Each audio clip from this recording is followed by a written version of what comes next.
Good morning students. Hindi की online कक्षा में आप सभी का एक बार फिर से स्वागत। बच्चों, आज हम पोंगल पाठ 6 इस पाठ का पुस्तकीय अभ्यास पूरा करेंगे। अब तक आपने जाना है कि भारतीय संस्कृति सबसे प्राचीनतम संस्कृति है और यहाँ पे कई अलग अलग प्रकार के धर्म, कई अलग अलग प्रकार के प्रांत और वहाँ अलग अलग तरह के त्योहार बड़े हर्षोल्लास के साथ मनाया जाता है। इनमें से ही एक त्योहार है तमिलनाडु में मनाया जाने वाला यह पोंगल का त्योहार। आपने इसके बारे में बहुत सारी जानकारियां इकट्ठी की हैं। तो बच्चों, आज हम इस पाठ के पुस्तकीय अभ्यास को पूरा करेंगे। चलिए प्रारंभ करें। पृष्ठ संख्या 48, अभ्यास। आइए बातचीत करें। यह प्रश्न 1 और 2 शब्द में उत्तर देने के हैं, यानी कि संक्षिप्त प्रश्न है ये। निम्नलिखित प्रश्नों के उत्तर दीजिए। पोंगल का त्योहार कब मनाया जाता है? तई महीने की पहली तारीख को।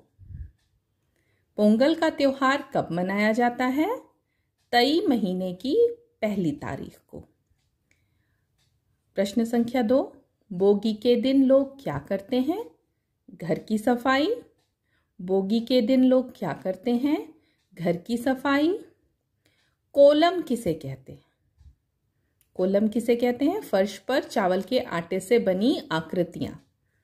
कोलम किसे कहते हैं? फर्श पर चावल के आटे से बनी आकृतियां। कौन कौन सी फसलें एक साथ तैयार होती हैं? कौन कौन सी फसलें एक साथ तैयार होती हैं? हल्दी और धान की फसल, है ना। चलिए आगे राइटिंग सेक्शन में आ गए हम लोग। अब लिखा जाए, सही का निशान लगाना है। पोंगल बनाने वाले बर्तन को क्या कहते हैं? पोंगल पानई। पोंगल बनाने वाले बर्तन को कहते हैं पोंगल पानई। पोंगल तो वह त्योहार। करुम्बू ईख को कहते हैं। शर्कराई पोंगल उस भोग को कहते हैं जो पोंगल पानई में तैयार किया जाता है। उस भोग को शर्कराई पोंगल कहते हैं और पोंगल बनाने वाले बर्तन को पोंगल पानई कहते हैं। बोगी कुट्टू क्या है? बोगी कुट्टू तबला है, ड्रम है, नगाड़ा है या ढोल है? यह ढोल है। बोगी कुट्टू क्या है? बोगी कुट्टू तबला, ड्रम या नगाड़ा नहीं, बल्कि एक प्रकार का ढोल है, जो विशेष प्रकार का ढोल केवल पोंगल के एक दिन पहले बोगी के दिन बजाया जाता है। गंडेरिया किससे बनाई जाती हैं? ईख से बनाई जाती है। ईख की गंडेरिया होती हैं। निम्नलिखित प्रश्नों के उत्तर लिखिए। पोंगल का त्योहार किस खुशी में मनाया जाता है? यह किसका सूचक है? पोंगल का त्योहार धान की फसल कटने की खुशी में मनाया जाता है। यह उत्तरायण का सूचक है। पोंगल के पहले वाले दिन को क्या कहते हैं? इस दिन लोग क्या करते हैं?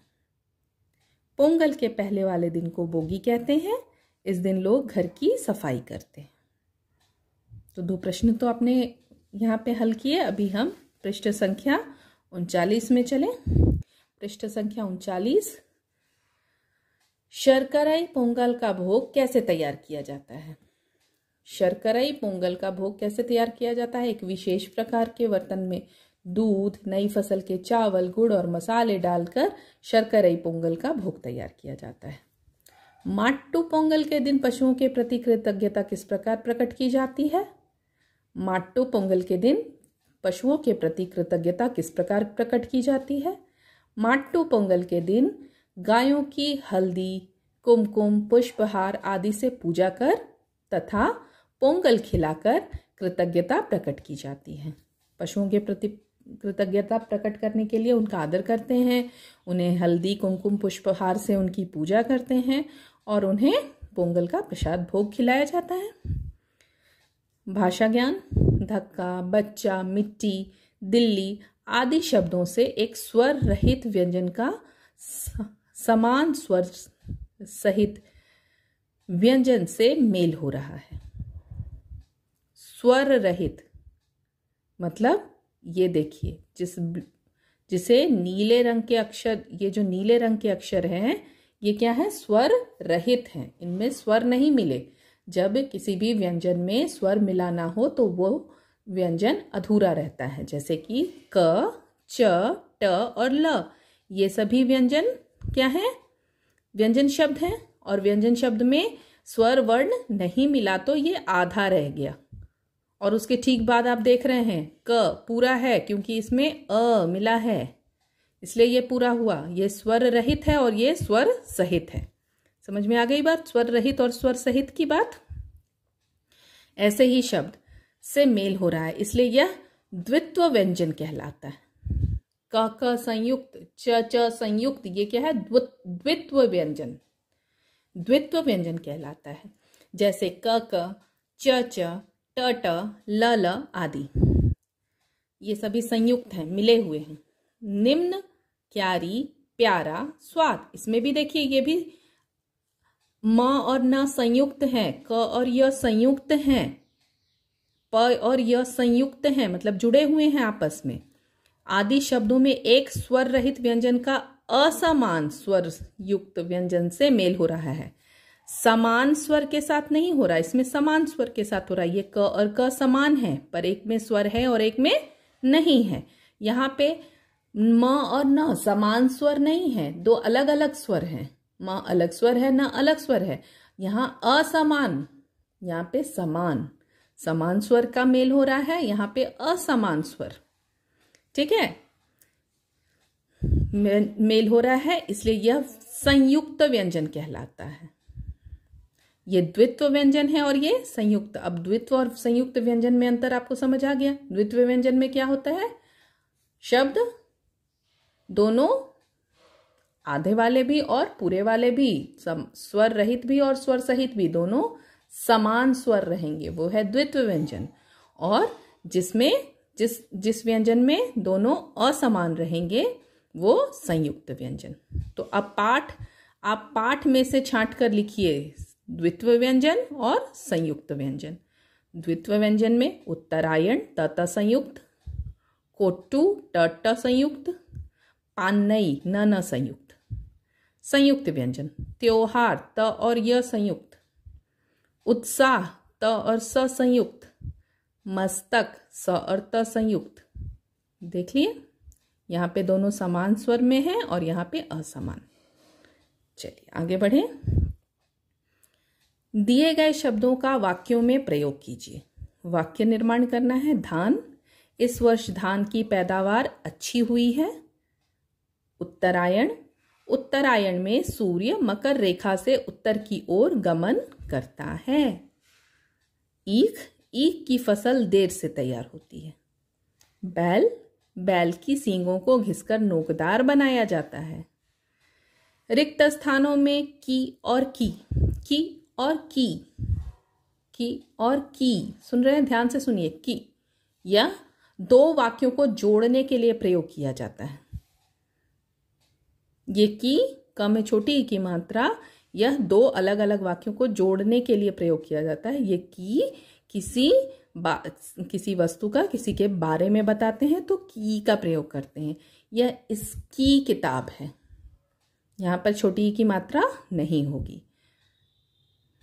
मैंने खाना खा लिया और खेलने गया, है ना? यहाँ पे और वाक्य को जोड़ने के लिए प्रयोग किया गया, और शब्द का प्रयोग किया गया। ऐसे ही बहुत सारे ऐसे शब्द हैं जिसमें हम क्यों की या की शब्द को जोड़ के मेल से या की सहायता से हम दो अलग अलग वाक्यों को जोड़ते हैं।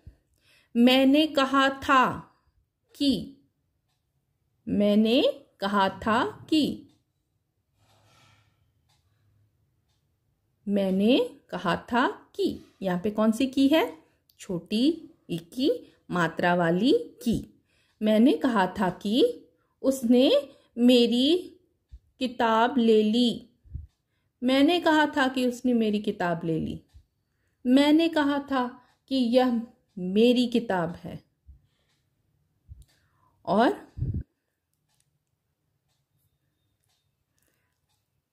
अब मेरे ख्याल से आप की और की समझ पाए होंगे। अब मैं आगे बढ़ूं। पोंगल से पहले सारी रात लोग बेकार चीज़ों की होली जलाते हैं। बेकार चीज़ों के बारे में कही गई बात, यहाँ पे की, बड़ी की मात्रा वाली की।